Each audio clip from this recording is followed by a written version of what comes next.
وَاعْبُدُوا اللَّهَ وَلَا تُشْرِكُوا بِهِ شَيْئًا، اور اللہ کی عبادت کرو اور اس کے ساتھ کسی چیز کو شریک نہ بناؤ، اور والدین کے ساتھ احسان کرو، اچھا معاملہ کرو، خوش اسلوبی کا، خوبصورتی کا، اور رشتہ داروں اور یتیموں اور مسکینوں اور رشتہ دار پڑوسی اور اجنبی پڑوسی اور پہلو کے ساتھی۔ پڑوسیوں کا تو سب کو پتا ہے، نیبرز، اور خصوصاً اس کا حق زیادہ ہے جو نیبر بھی ہو اور رشتہ دار بھی ہو، اس کے 2 پوائنٹس ہو جاتے ہیں۔ ان کے ساتھ احسان کا معاملہ کرو، اور جو ساتھ بیٹھا ہو کہیں بھی، چاہے کسی بس میں، جہاز میں، کلاس میں، کلینک پہ، کہیں بھی جو ساتھ بیٹھتے ہیں لوگ، ان کا بھی حق ہوتا ہے۔ صرف یہ نہیں کہ چوڑے ہو کے بیٹھ جائیں یا ان کو اپنی کونیوں سے تکلیف دیتے رہیں یا اپنا سامان ان کی طرف کر دیں، نہیں، جو اپنے لیے پسند کرتے ہو وہ ان کے لیے بھی کرو۔ اور پھر خاص طور پر پہلو کے ساتھی میں وہ لوگ بھی آتے ہیں جن کے ساتھ آپ مل کے کام کرتے ہیں، آپ کی ٹیم، آپ کے کولیگز جو آپ کے ساتھ ساتھ رہتے ہیں، آپ کے مددگار ہیں، اور خصوصاً جو انصار اللہ ہیں، ان کے ساتھ احسان کا معاملہ کرو، سلام میں پہل کرو، مسکرا کے پیش آؤ، ان کے کاموں کی، ان کی محنت کی قدردانی کرو، ان کی کوششوں کو اپریشیٹ کرو، یہ ہے احسان کے معاملے۔ اور مسافر، اجنبی لوگ، ان کے ساتھ بھی احسان کا برتاؤ کرو، یہ ہے ہمارا خوبصورت دین۔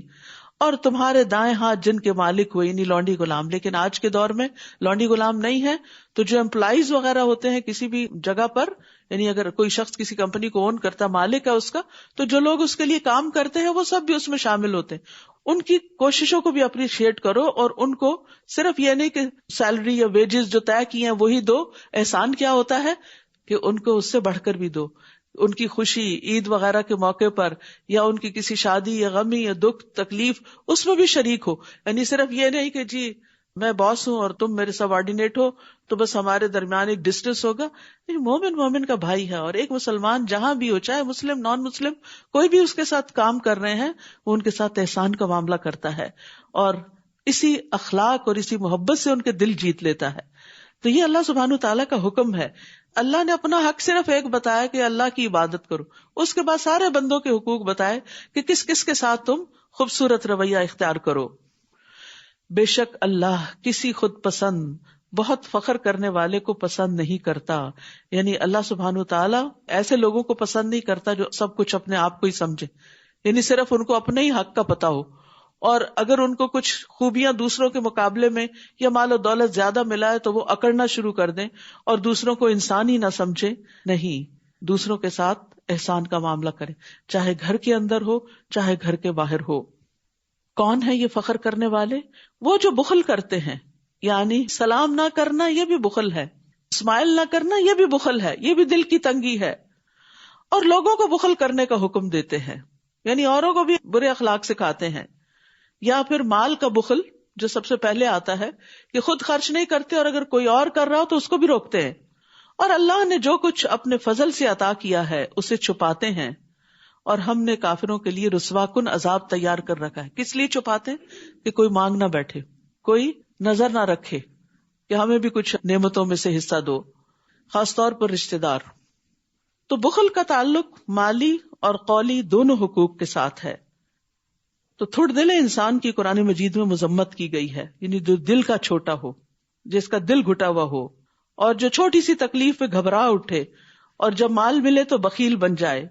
رسول اللہ صلی اللہ علیہ وسلم نے فرمایا، آدمی میں سب سے بدترین چیز بے صبر پن کے ساتھ بخل اور حد سے زیادہ بزدل ہونا ہے، کیونکہ بزدلی جو ہے وہ انسانوں کو آگے نہیں بڑھنے دیتی، رسک نہیں لینے دیتی، اور جو رسک نہ لے وہ اوپر نہیں جا سکتا، اونچا نہیں اڑ سکتا۔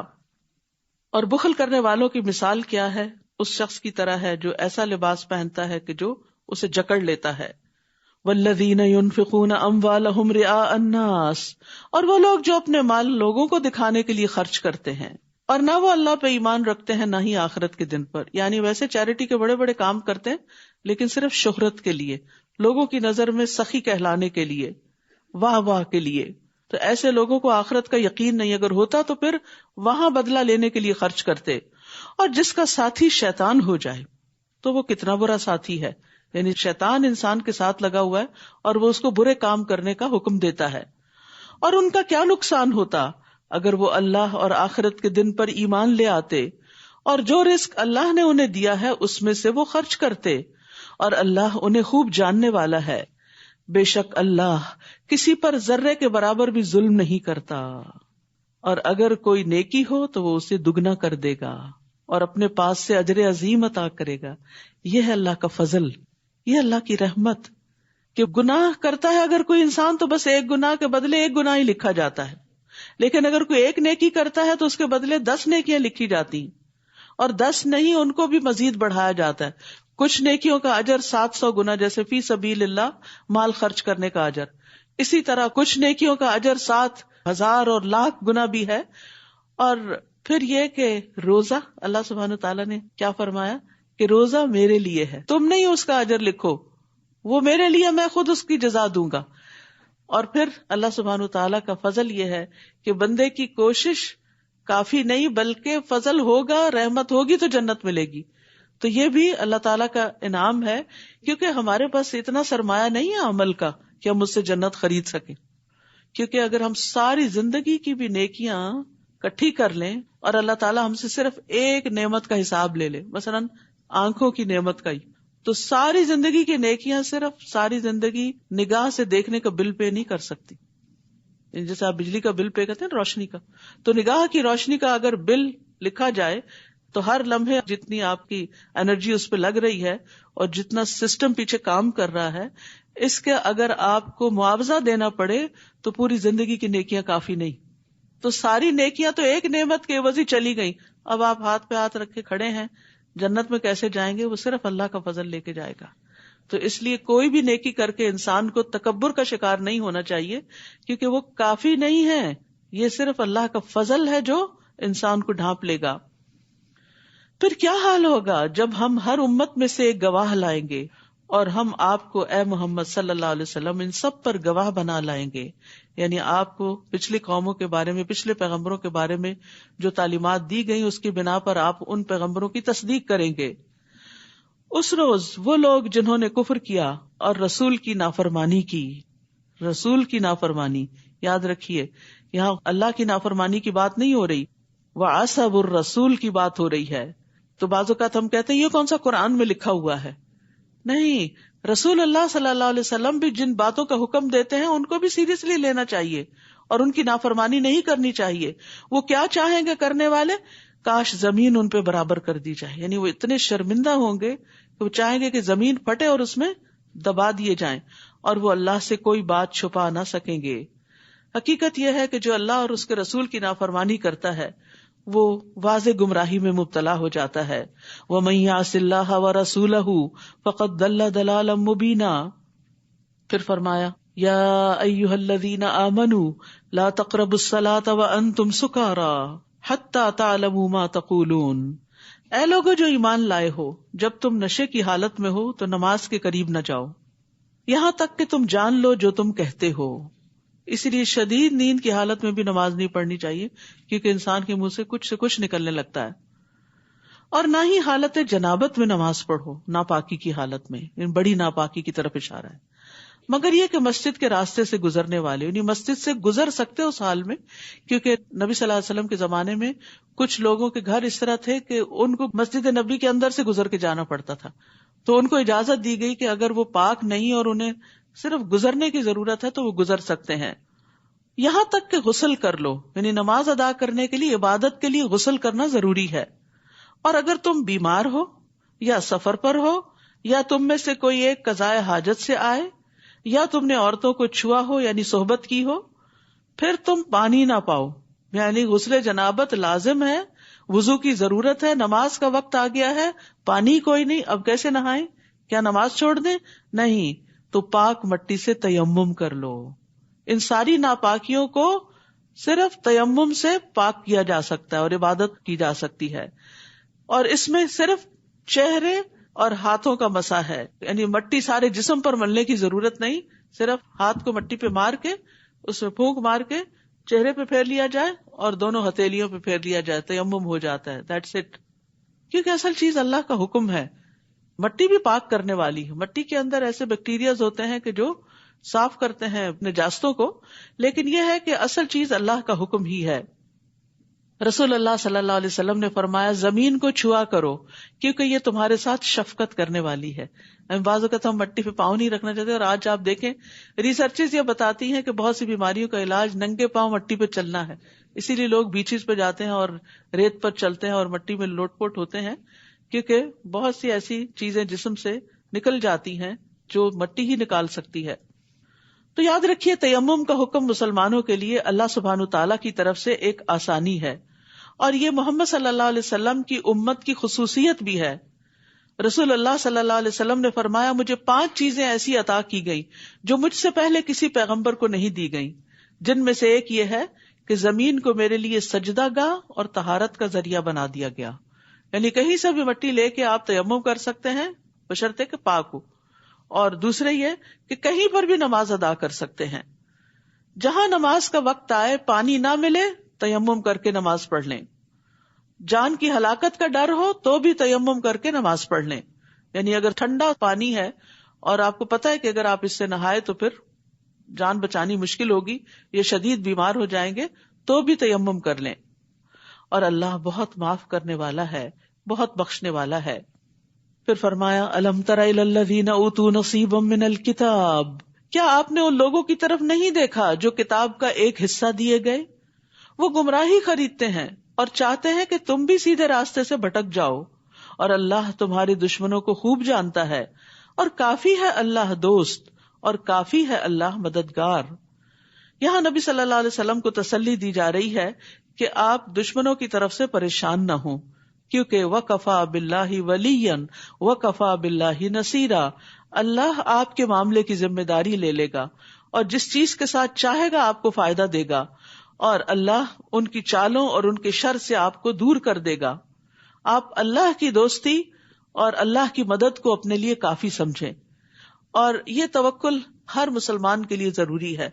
بہت دفعہ ایسا ہوتا ہے کہ انسان بہت اچھے اچھے کام کر رہا ہوتا ہے، لیکن دوسرے لوگ غلط فہمی کا شکار ہو کر آپ کے دشمن بن جاتے ہیں اور آپ پر طرح طرح کے الزام لگانے لگتے ہیں.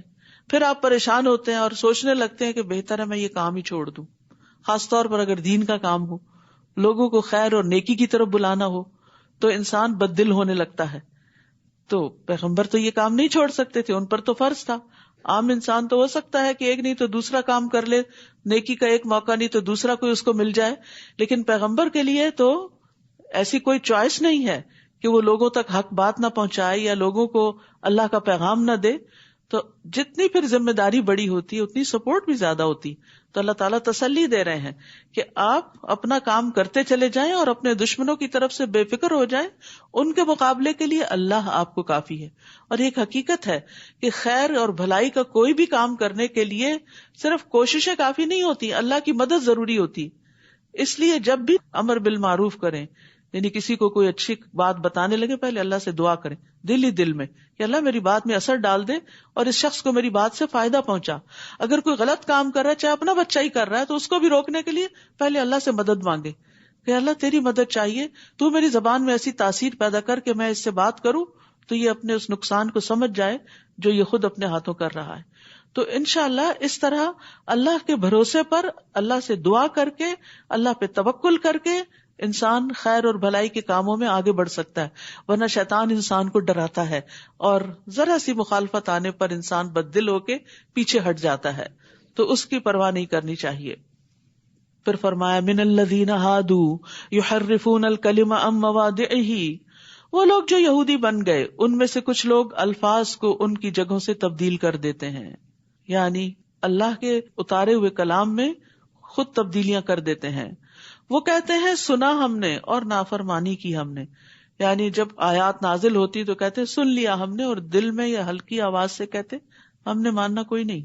اور یہ آپ دیکھیے کہ آج کئی مسلمانوں کا بھی یہی حال ہے کہ وہ اللہ تعالیٰ کے احکامات سن لیتے ہیں پھر کہتے ہیں تو بڑا مشکل ہے، میرے لیے تو مشکل ہے، میں تو نہیں کر سکتی. چاہے زبان سے کہیں یا دل سے کہیں، نہیں، کوئی حکم جو مشکل لگے تو کہا کرے اللہ میں نے سن لیا، میں اطاعت کروں گی تو مجھے مدد دے گا تیری توفیق سے، یا اللہ میرے لیے آسان کر دے. کم از کم منیمم اچھے کام کی نیت ضرور کر لے، باقی تو پھر اللہ کی دی ہوئی توفیق سے ہی ہوتا ہے. لیکن یہ کہنا نہیں اٹس ناٹ پاسبل، آج کے دور میں یہ نہیں ہو سکتا، یہ تو اس زمانے کی بات ہے، اس طرح کی باتیں درست نہیں، کیونکہ قرآن جو ہے وہ ہر دور کے لیے، قیامت تک اب اور کوئی نئی کتاب نہیں آنے والی، یہی کتاب ہمارے لیے، کوئی اور رسول آنے والا نہیں، محمد صلی اللہ علیہ وسلم کی تعلیمات ہی ہمارے لیے کافی ہیں۔ اس دور میں بھی کچھ چیزیں مشکل تھیں اور کچھ آسان تھیں، آج کے دور کی اپنی مشکلات ہیں، کچھ چیزیں آسان ہیں کچھ مشکل ہیں، تو زندگی میں صرف آسانیاں ہی تو نہیں ہوتی، لیکن اللہ تعالیٰ کا وعدہ ہے ان مع العسر یسرا، تنگی کے ساتھ آسانی بھی ہوتی ہے، اس لیے سمعنا و اطعنا، یہ کس نے کہا تھا؟ سورۃ البقرہ کا آخر یاد کرے، صحابہ کرام نے سمعنا و اطعنا، لیکن منافقین کیا کہتے ہیں؟ سمعنا و عصینا، اور سنو مگر تم نہ سنوائے جاؤ، یہ بھی ایک بددعائیہ انداز میں بات کرتے تھے وہ، اور دین میں عیب لگانے کے لیے اپنی زبانوں کو موڑتے ہوئے رائے نہ کہتے ہیں، اور اگر وہ اس کی بجائے کہتے سنا ہم نے اور اطاعت کی ہم نے، اور سنیے اور ہماری طرف نظر کیجیے، تو یقیناً یہ ان کے لیے بہتر اور زیادہ درست ہوتا، لیکن ان کے کفر کی وجہ سے اللہ نے ان پر لعنت کی، لہٰذا وہ بہت کم ہی ایمان لاتے ہیں۔ اے لوگو جو کتاب دیے گئے ہو اس پر ایمان لاؤ جو ہم نے نازل کیا، جو تصدیق کرنے والا ہے اس کتاب کی جو تمہارے پاس ہے، اس سے پہلے کہ ہم چہروں کو مٹا دیں پھر ہم انہیں ان کی پشتوں پر پھیر دیں، پیچھے کی طرف، یا ہم ان پر اسی طرح لعنت کریں جس طرح ہم نے سبت والوں پر لعنت کی، اور اللہ کا حکم نافذ ہو کر رہنے والا ہے۔ انسان کو نیکی کے کام میں جلدی کرنی چاہیے، نہیں پتا کہ وقت کیسا آ جائے اور یہ سارے مواقع ختم ہو جائیں۔ ان اللہ لا یغفر ان یشرک بہ ویغفر ما دون ذلک لمن یشاء، یقیناً اللہ نہیں بخشے گا کہ اس کے ساتھ شرک کیا جائے۔ مومن کو سب سے زیادہ سینسٹیو جس معاملے میں ہونا چاہیے وہ شرک کا معاملہ ہے، کوئی ایسی چیز جو شرک کی طرف بھی لے جاتی ہے اس سے بھی بچنا چاہیے، اور اس کے لیے علم حاصل کرنا چاہیے کہ کیا کیا چیزیں انسان کو شرک میں مبتلا کر دیتی ہیں، کون سی سوچ، کون سا بول، کون سا فعل۔ فَاعْلَمْ أَنَّهُ لَا إِلَٰهَ إِلَّا هُوَ، یہ علم حاصل کرو، جان لو کہ اللہ کے سوا کوئی معبود نہیں۔ تو یہ علم سب سے اہم ترین علوم میں سے ہے، اسی پر ہماری نجات ہے، اور نبی صلی اللہ علیہ وسلم اور باقی تمام انبیاء نے لوگوں کو ایک رب کی عبادت کی طرف بلایا تھا۔ فرمایا اور جو گناہ اس کے علاوہ ہے وہ جس کے لیے چاہے گا بخش دے گا، یہ اس کے ہاتھ میں ہے، مالک یوم الدین وہی ہے۔ اور جس نے اللہ کے ساتھ شرک کیا تو یقیناً اس نے بہت بڑا گناہ گھڑ لیا۔ کیا آپ نے ان لوگوں کی طرف نہیں دیکھا جو اپنے آپ کو پاک قرار دیتے ہیں، یعنی اپنی تعریفیں کرتے ہیں یا اپنے دوستوں کی، یا اپنے آپ کو ہر عیب سے پاک سمجھتے ہیں، بلکہ اللہ ہی جس کو چاہتا ہے پاک کرتا ہے، اور وہ کھجور کی گٹلی کے دھاگے برابر بھی ظلم نہ کیے جائیں گے۔ کھجور کی گٹلی کے کٹاؤ پہ جو باریک سا دھاگا سفید کلر کا ہوتا ہے وہ اتنا ہلکا ہوتا ہے کہ یوں ہی ہاتھ میں مسلا جائے، اللہ تعالیٰ اتنا بھی ظلم نہیں کرتا کسی پر۔ بہت زبردست طریقے سے مثال دے کے بات سمجھائی گئی۔ تو یاد رکھیے کہ اپنے آپ کو بری ذمہ نہ قرار دیں، اپنے آپ کو معصوم نہ سمجھیں، اپنے آپ کو پاک نہیں سمجھیں، یعنی اگر کسی نیکی کی توفیق ہو گئی یا گناہوں سے بچنے کی توفیق ہو گئی تو کسی خوش فہمی میں مبتلا نہ ہو۔ مومن اپنے نیک اعمال کے بارے میں ڈرتا رہتا ہے۔ یاد رکھیے خود کو بہتر سمجھنے والا شخص دھوکے میں ہوتا ہے، کیونکہ ہمیں نہیں پتا کہ جو اعمال ہم نے کیے ہیں ان کی قبولیت کا کیا درجہ ہے۔ دیکھیے وہ کس طرح اللہ پر جھوٹ گڑتے ہیں، اور اس جھوٹ کا کھلم کھلا گناہ ہونا ہی کافی ہے۔ کیا آپ نے ان لوگوں کی طرف نہیں دیکھا جو کتاب کا ایک حصہ دیے گئے، یعنی اہل کتاب ہیں، تورات اور انجیل ہے پاس، وہ جبت یعنی جادو اور طاغوت یعنی شیطان یا بتوں پر ایمان لاتے ہیں، یعنی انہیں تو اس چیز کا انکار کرنے کا کہا گیا تھا جبکہ وہ اس میں ملوث ہو گئے، اور کفر کرنے والوں کے بارے میں کہتے ہیں، یعنی قریش کے بارے میں، اہل مکہ کے بارے میں کہتے ہیں یہ لوگ ایمان والوں کی نسبت راستے کے اعتبار سے زیادہ ہدایت یافتہ ہیں۔ حالانکہ ہونا کیا چاہیے تھا، وہ کتاب والے تھے اور مسلمان بھی کتاب والے تھے، تو کتاب والوں کو کتاب والوں کا ساتھ دینا چاہیے تھا، تو اس کی بجائے انہوں نے مشرکین کا ساتھ دیا۔ تو یاد رکھیے کہ پچھلی قومیں بھی کتاب ہونے کے باوجود جادو اور خرافات اور شیطانی عمل کے پیچھے لگ گئی، اور آج بھی مسلمانوں کے اندر یہ خرابیاں پائی جاتی، اچھے بھلے سمجھدار لوگ ان چیزوں کے پیچھے چل پڑتے ہیں۔ تو اس سے بچنے کی ضرورت ہے کیونکہ یہ بھی کبیرہ گناہوں میں سے ہے۔ اولئک الذین لعنہم اللہ، یہی وہ لوگ ہیں جن پر اللہ نے لعنت کی. یاد رکھیے جادو کے ذریعے مسائل حل کریں گے تو الٹے مسائل میں پھنسیں گے کیونکہ اللہ کی رحمت سے دور ہوں گے. اور جس پر اللہ لعنت کر دے تو آپ اس کے لیے ہرگز کوئی مددگار نہ پائیں گے. اس کی مدد پھر کون کرے گا؟ اس کا مسئلہ کون حل کرے گا؟ وہ تو مسائل کو بڑھانے کی دعوت ہے. یا ان کے لیے بادشاہت میں سے کوئی حصہ ہے، تب تو یہ لوگوں کو کھجور کی گٹلی میں سوراخ کے برابر بھی کچھ نہ دیں گے. یا وہ لوگوں سے حسد کرتے ہیں، یعنی مسلمانوں سے، اہل کتاب، اس وجہ سے جو اللہ نے انہیں اپنے فضل سے عطا کیا. کوئی شک نہیں ہم نے آل ابراہیم کو کتاب و حکمت دی اور ہم نے انہیں بہت بڑی بادشاہت عطا کی، یعنی بنی اسرائیل کو. تو اب ان میں سے کوئی اس نبی پر ایمان لایا ہے اور کوئی اس سے رک گیا ہے، یعنی ایمان نہیں لایا، اور ایسے لوگوں کے لیے بھڑکتی ہوئی جہنم ہی کافی ہے. یعنی نبی کا نقصان کچھ نہیں، انہی کا نقصان ہوگا جو انکار کریں گے. بے شک وہ لوگ جنہوں نے ہماری آیات کا انکار کیا، ان قریب ہم انہیں آگ میں جلائیں گے. استغفر اللہ. جب بھی ان کی کھالیں پک جائیں گی ہم انہیں دوسری کھالوں سے بدل دیں گے تاکہ وہ چکھیں عذاب کو. بے شک اللہ بہت زبردست، بہت حکمت والا ہے. جہنم میں جہنمی کے جسم کی کھال 70 بالشت چوڑی ہو جائے گی. اتنی موٹی کھال ہوگی جو جلے گی، اور وہ اتنا موٹا ہو جائے گا، اتنا بڑا ہو جائے گا کہ کان کی لو سے کندھے تک کا فاصلہ 700 سال کے برابر، ایک ڈاڑھ احد پہاڑ کے برابر. یہ ان کا حال ہو جائے گا وہاں پھول پھول کے آگ سے. موٹاپا تو بذات خود ہی ایک عذاب ہوتا ہے، اور کہاں یہ کہ آگ اور اس کے اوپر سے اتنا موٹاپا اور پھر آگ میں جلنا. شرک اور اللہ کی نافرمانی اور کبیرہ گناہوں کا ارتکاب کوئی کھیل نہیں ہے، انسان کے لیے ہلاکت ہے ان چیزوں میں. اس لیے اپنی زندگی میں ہی توبہ کر لینی چاہیے. اور وہ لوگ جو ایمان لائے اور انہوں نے نیک عمل کیے، ہم ان قریب انہیں ایسے باغات میں داخل کریں گے جن کے نیچے سے نہریں بہتی ہیں، وہ ان میں ہمیشہ ہمیشہ رہنے والے ہیں. ان کے لیے ان باغوں میں انتہائی پاکیزہ بیویاں ہیں، اور ہم انہیں گھنے سائے میں داخل کریں گے. یاد رکھیے جہاں بھی جنت کی عورتوں کی بات آئی ہے پاکیزگی کی ساتھ ہی آئی ہے. تو ایک عورت کو پاکیزہ نگاہ ہونا چاہیے، پاکیزہ گفتگو کرنی چاہیے، اپنی عزت و عصمت میں پاکیزگی اختیار کرنی چاہیے، حرام چیزوں سے بچنا چاہیے. ان اللہ یأمرکم ان تؤدوا الامانات الی اہلھا، بے شک اللہ تمہیں حکم دیتا ہے کہ تم امانتیں ان کے اہل کے سپرد کرو، اور جب تم لوگوں کے درمیان فیصلہ کرو تو عدل کے ساتھ فیصلہ کرو. یعنی عہدے اور ذمہ داریاں صرف ان کو دو جو نبھانے کے اہل ہوں، اور اگر ان میں کوئی کانفلکٹ ہو جائے تو کسی ایک کے ساتھ فیوریٹزم نہیں کرنا، انصاف سے فیصلہ کرنا ہے. بے شک یہ بہت ہی عمدہ نصیحت ہے جو اللہ تمہیں کر رہا ہے. اس سے جماعتیں اور آرگنائزیشنز اور قومیں اور ملک آگے بڑھتے ہیں جب لوگوں کے درمیان انصاف ہوتا ہے، جسٹس ہوتا ہے. بے شک اللہ خوب سننے والا، خوب دیکھنے والا ہے. اے لوگو جو ایمان لائے ہو، اطاعت کرو اللہ کی اور اطاعت کرو رسول کی، اور ان کی جو تم میں سے اولو الامر یعنی صاحب اختیار ہیں، تمہارے ذمہ دار ہیں، تمہارے امیر مقرر کیے گئے ہیں. پھر اگر تمہارے مابین کسی چیز میں اختلاف ہو جائے تو اسے اللہ اور رسول کی طرف پھیر دو، اولو الامر کی طرف نہیں. اتحاد اللہ رسول کی بات پر ہی ہو سکتا ہے، ورنہ ایک اپنی شخصیت کی طرف لے جائے گا تو دوسرا اپنے کسی بزرگ کی طرف معاملے کو لے جائے گا اور جھگڑے بڑھیں گے، جیسا کہ ہو رہا ہے شخصیت پرستی کے نتیجے میں. اگر تم اللہ اور یوم آخرت پر ایمان رکھتے ہو یہ بہتر ہے اور انجام کے اعتبار سے زیادہ اچھا بھی ہے. تو عمومی ہدایت کیا ہے کہ اختلاف کی صورت میں فیصلہ اللہ اور رسول کی طرف لے جاؤ کہ وہ کیا حکم دیتے ہیں.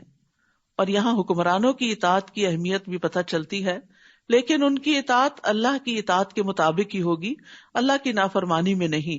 اگر وہ گناہ کا حکم دیں تو ان کی بات نہیں مانی جائے گی.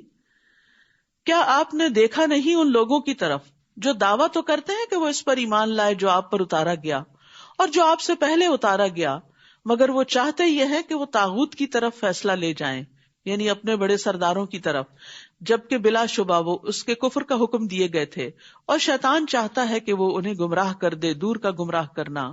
اور جب ان سے کہا جاتا ہے کہ آؤ تم اس کی طرف جو اللہ نے نازل کیا اور آؤ رسول کی طرف، تو آپ منافقوں کو دیکھتے ہیں کہ وہ آپ سے رک ہی جاتے ہیں، وہ آپ سے فیصلہ نہیں لینا چاہتے. پھر کیا ہوتا ہے جب انہیں ان کے ہاتھوں کی کمائی کی وجہ سے کوئی مصیبت پہنچتی ہے، پھر وہ آپ کے پاس اللہ کی قسمیں کھاتے ہوئے آ جاتے ہیں کہ ہم نے تو صرف احسان اور موافقت کا ارادہ کیا تھا.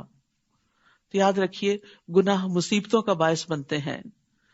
دوسری جگہ بھی آتا ہے وما اصابکم من مصیبت فبما کسبت ایدیکم ویعفو عن کثیر، اور تمہیں جو بھی مصیبت پہنچی تو وہ اس وجہ سے ہے جو تمہارے ہاتھوں نے کمایا، تمہاری اپنی غلطیاں ہیں، اور وہ بہت سی چیزوں سے درگزر کر جاتا ہے. یہی وہ لوگ ہیں کہ اللہ جانتا ہے جو ان کے دلوں میں ہے، تو آپ ان سے اعراض کریں اور انہیں نصیحت کریں اور ان سے ایسی بات کہیں جو ان کے دلوں تک پہنچ جائے. یعنی وہ لوگ جو آپ سے بے رخی کرتے ہیں، آپ کی طرف نہیں آتے، آپ کے مقام کی قدر نہیں کرتے، تو ان کی ان باتوں کو بھی اگنور کر دیں، نصیحت کر دیں اور کوئی ایسی بات کریں کہ ان کے دل بھی نرم ہو جائیں. یہ ہے پیغمبرانہ اخلاق، اور اسی اخلاق کی ہمیں بھی پیروی کرنی چاہیے کہ اپنے مخالفین یا ایسے لوگ جو عزت نہ کریں، قدر نہ کریں، تو ان کے ساتھ بھی احسان کا معاملہ کرتے رہیں. اور نہیں بھیجا ہم نے کوئی بھی رسول مگر اس لیے کہ وہ اللہ کے اذن کے ساتھ اطاعت کیا جائے، اور اگر وہ آ جاتے آپ کے پاس جب انہوں نے اپنی جانوں پہ ظلم کیا تھا، پھر وہ اللہ سے بخشش مانگتے اور رسول بھی ان کے لیے بخشش مانگتے، تو ضرور وہ اللہ کو بہت توبہ قبول کرنے والا، نہایت رحم کرنے والا پاتے. تو یاد رکھیے گناہ انسان کے لیے مصیبتوں کا باعث بنتے ہیں، رزق سے محروم کر دیتے ہیں، بعض اوقات صحت کے مسائل سے دوچار کر دیتے ہیں. تو ان سارے مسائل سے نکلنے کا راستہ استغفار ہے، اللہ سے خوب خوب معافی مانگنا ہے. اور ایک کارڈ بھی یہاں پر ہے جس میں ہم نے کوشش کی کہ جو دعائیں استغفار کی قرآن مجید میں ہیں یا نبی صلی اللہ علیہ وسلم کی صحیح احادیث سے ثابت ہیں وہ جمع کر دی جائیں. تو جس کسی کا کوئی بھی مسئلہ ہو وہ اگر روزانہ ان دعاؤں کو پڑھنا شروع کر دے اس نیت کے ساتھ کہ اللہ جو بھی رکاوٹیں ہیں جس نیک کام میں وہ دور کر دے، تو انشاءاللہ اللہ سبحانہ وتعالیٰ ضرور اس سے نکالے گا، کیونکہ اللہ کا وعدہ ہے یہ. پس نہیں، قسم ہے آپ کے رب کی، وہ مومن نہیں ہو سکتے یہاں تک کہ وہ آپ کو اس معاملے میں منصف بنائیں جس میں ان کے درمیان اختلاف ہوا ہے، پھر وہ اپنے دلوں میں اس فیصلے سے جو آپ نے کیا ہے کوئی تنگی نہ پائیں اور وہ اس کو پوری طرح تسلیم کر لیں. یعنی نبی صلی اللہ علیہ وسلم کے فیصلوں کو ماننا بھی نہایت ضروری ہے، یہ ایمان کا تقاضا ہے. اور اگر بے شک ہم ان پر لکھ دیتے کہ اپنے نفسوں کو قتل کرو یا اپنے گھروں سے نکل جاؤ، یعنی معافی کے لیے، تو چند لوگوں کے سوا وہ ایسا نہ کرتے، اور اگر وہ وہی کرتے جس کی وہ نصیحت کیے جاتے ہیں تو ضرور وہ ان کے لیے بہتر ہوتا اور ثابت قدمی کے اعتبار سے زیادہ اچھا ہوتا. تو یاد رکھیے بندہ جب اپنے علم کے مطابق عمل کرتا ہے تو اللہ سبحانہ تعالیٰ اس کے علم میں بھی اضافہ فرماتے ہیں اور اس کے اندر مزید ثابت قدمی بھی آتی ہے. یعنی ہم کہتے ہیں یا اللہ ہم ابھی تو سن رہے ہیں، ابھی تو عمل کر رہے ہیں، ایسا نہ ہو آئندہ زندگی میں بھٹک جائیں. نہیں، وَاعْتَصِمُوا بِحَبْلِ اللَّهِ جَمِيعًا، اللہ کی رسی قرآن کو مضبوط تھامے رکھو، استغفار کرتے رہو، تو اللہ تعالیٰ ثابت قدمی بھی دے گا، نہیں پھسلو گے انشاءاللہ. اور تب ہم انہیں یقیناً اپنے پاس سے اجر عظیم عطا کرتے اور ہم ضرور انہیں سیدھے رستے کی طرف ہدایت دیتے. اور جو کوئی اللہ اور رسول کی اطاعت کرے تو وہ ایسے لوگوں کے ساتھ ہوں گے جن پر اللہ نے انعام کیا، انبیاء، صدیقین، شہداء اور صالحین میں سے. اور کتنے اچھے ہیں یہ لوگ بطور ساتھی کے. نبی صلی اللہ علیہ وسلم کی خدمت میں ایک صحابی حاضر ہوتے تھے، تو وہ ایک دن کہنے لگے کہ اللہ کے رسول جب آپ کے پاس ہوتا ہوں، آپ کو دیکھتا ہوں تو میرا دل خوش ہوتا ہے، لیکن مجھے یہ ڈر ہے کہ میں بھی فوت ہو جاؤں گا اور آپ بھی، تو پھر مرنے کے بعد آپ کا مقام تو بہت بلند ہوگا، ہم پتہ نہیں کہاں ہوں گے. تو اس پر وہ بہت غمگین ہو گئے کہ مرنے کے بعد آپ کی محبت اور آپ کی صحبت اور آپ کی رفاقت اور آپ کا قرب کیسے حاصل ہوگا. تو اس پر یہ آیت نازل ہوئی کہ جو اللہ اور رسول کی اطاعت کرے گا وہ ان لوگوں کے ساتھ ہوگا. اور حضرت انس کہتے ہیں کہ ہمارے لیے اس سے بڑھ کر خوشی کا کوئی دن نہیں تھا کہ جس دن آپ نے ہمیں یہ بتایا کہ المرء مع من احبہ، انسان اسی کے ساتھ ہوگا جس سے وہ محبت کرتا ہوگا. اگر ہماری محبت رسول اللہ صلی اللہ علیہ وسلم کے ساتھ سچی ہے، ہم آپ کی اطاعت کرتے ہیں، آپ کا اتباع کرتے ہیں، آپ کی سنتوں پر چلتے ہیں، آپ کے ساتھ ہماری ایک عقیدت ہے، تو انشاءاللہ آپ کے نقش قدم پر چلتے چلتے اللہ تعالیٰ قیامت کے دن بھی ساتھ دے گا. اور دو خاص مواقع پر، خاص طور پر جب حوض کوثر سے پانی ملے گا اور دوسرے شفاعت کا موقع. یہ اللہ کی طرف سے فضل ہے اور کافی ہے اللہ بہت علم والا.